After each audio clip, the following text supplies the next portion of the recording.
Hi students, today we are going to discuss how to solve the numerical problems in MCQs while preparing for the competitive exams like the NEET and the JEE. Some of the problems we have chosen now in chapter current electricity first. Now look at the first problem. The current flowing through a wire depends on time as given by the equation I equal to 3t square plus 2t plus 5. The charge flowing through the cross section of the wire from t equal to 0 second up to t equal to 2 second is one of the four options. Now we have studied that current is defined as the rate of flow of electric charges. So how much quantity, how much coulomb of charge is flowing through the wire from t equal to 0 up to t is equal to 2 seconds we are going to find out.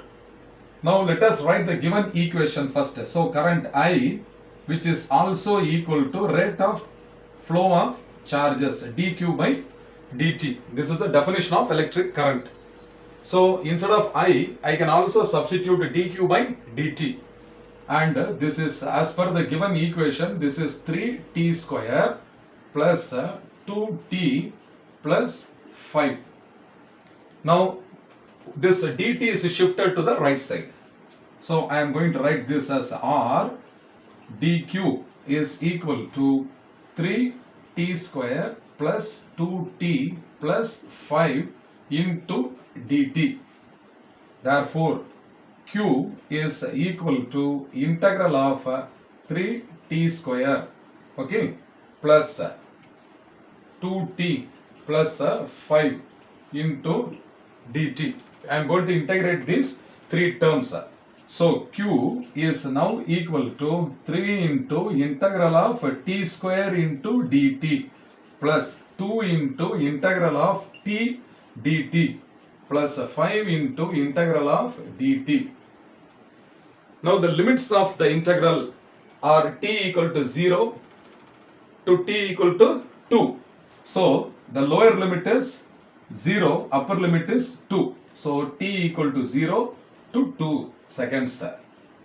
So this is now equal to what? Therefore what is q equal to 3 into the integral of t square dt is t cube by 3.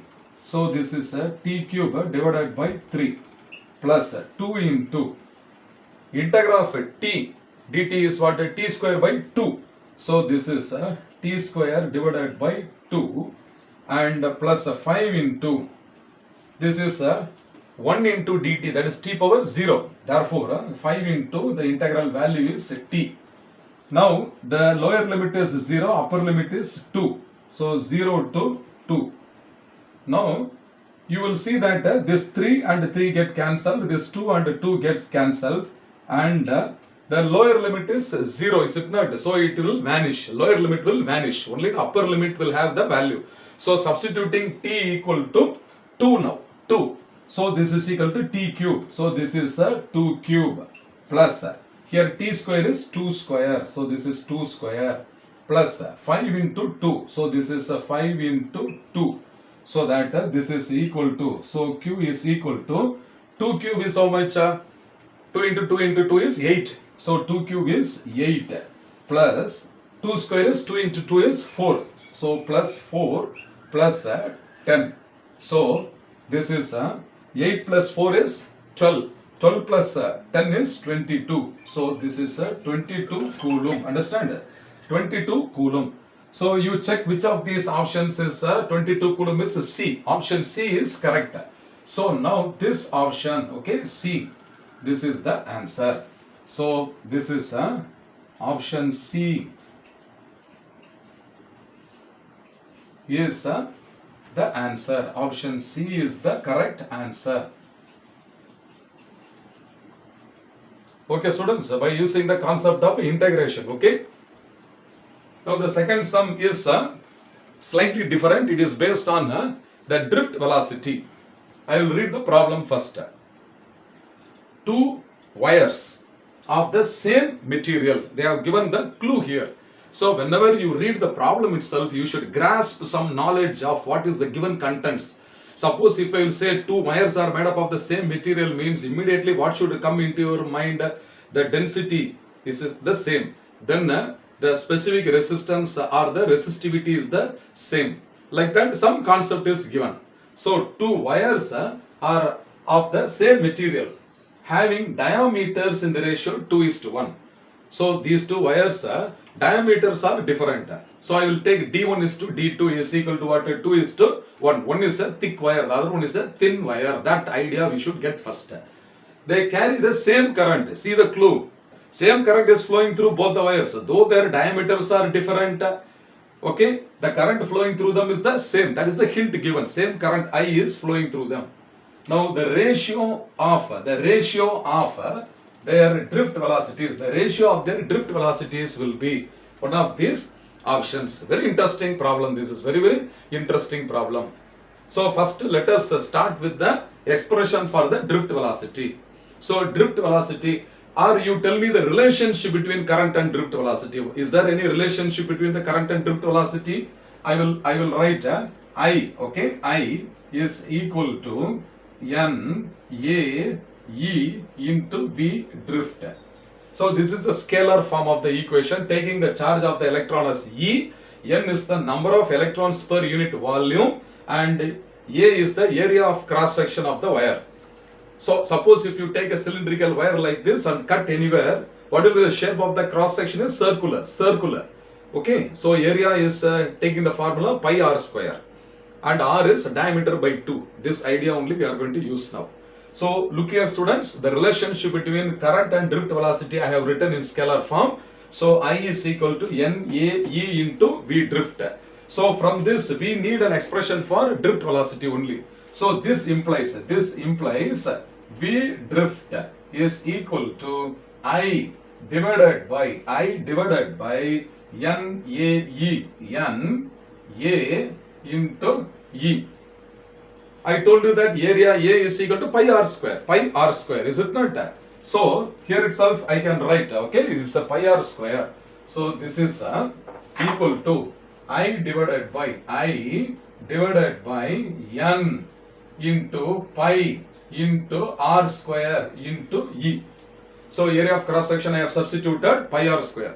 Again, what is radius? Diameter by 2, is it not? Diameter by 2.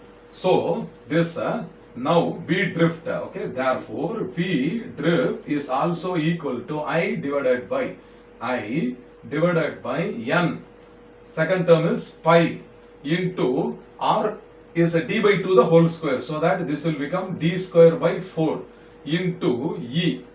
So this is now equal to, this 4 is coming up, so this is equal to 4 into I divided by N pi d square into E. So this is the relation which we require to solve this problem. Left hand side is drift velocity, the right hand side in all these terms, some terms are constants. So 4 is a number constant, same current I is flowing through the wire. When same current is flowing through the wire, I can be taken as constant. N is number density is a constant, pi is constant, charge of the electron is constant, only the diameter is variable. So I can write this implies the drift velocity is proportional to 1 by diameter square. So this is the relation. Have you all understood this? This is the only point you have to understand. I hope you have understood this. So the drift velocity is inversely proportional to the square of the diameter. So we have the ratio of the diameters. So ratio of the drift velocity can be easily found. So first of all, I will take V drift 1. V drift 1 is proportional to 1 by d1 square, and V drift 2 is proportional to 1 by d2 square. Okay, na? So V drift 1 for the first wire, it is inversely proportional to 1 by d square. So d square I have substituted d1 square for the first wire. Similarly for the second wire I have substituted V drift 2 is proportional to 1 by d2 square. So I want the ratio, therefore the ratio V drift 1 by V drift 2 is equal to, when I take the ratio, now d2 square will come to the numerator. So this is what d2 square divided by d1 square, which is equal to, now what is the ratio of d1 is to d2? 2 is to 1. So d1 is 2 means then d2 is 1. So here 1 square divided by 2 square. So this is equal to 1 square divided by 2 square. So this is equal to 1 by 4. Therefore, V drift 1 is to V drift 2 is equal to 1 is to 4. So which option is correct? You see here 1 is to 4 is in the option D. So option D is the answer. Okay, option D is the correct answer.